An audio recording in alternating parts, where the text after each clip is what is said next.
আজকে সকালে আমরা রেডি হয়ে বেরিয়ে পড়লাম নদীর পথে।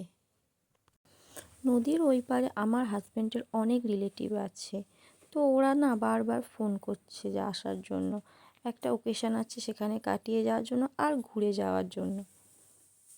তাই আমরা বেরিয়ে পড়লাম। আর লঞ্চে উঠে দেখলাম প্রচণ্ড ভিড়, আমরা বসার জায়গা পেলাম না।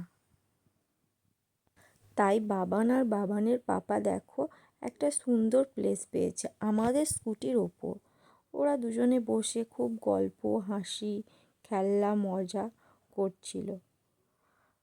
আর আমি তো দাঁড়িয়ে দাঁড়িয়ে দেখছিলাম, বাহ খুব ভালোই লাগছিল। এবার একটু বদমাইশি করে নিল আমার কোলে আসার জন্য, আর আমি একটু কোলে নিয়ে নিলাম। একবার আমার কোলে, একবার ওর পাপার কোলে, এইভাবে আমরা পৌঁছে আসলাম কুকড়াহাটি ফেরিঘাটে। ওখান থেকে নেমে আমার এতটাই খিদে পেয়ে গিয়েছিল, নিয়ে নিয়েছিলাম মশলা মুড়ি। একটু মশলা মুড়ি খেয়ে নিলাম। দেখো আমি প্রায় পৌঁছে এসেছি।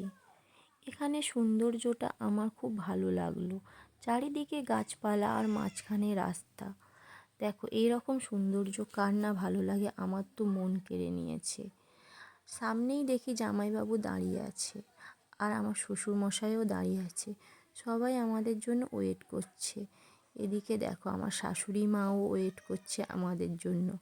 আর যে দিদিভাইয়ের বাড়ি গিয়েছি সেই দিদিভাইও বেরিয়ে এসেছে আমাদের দেখার জন্য।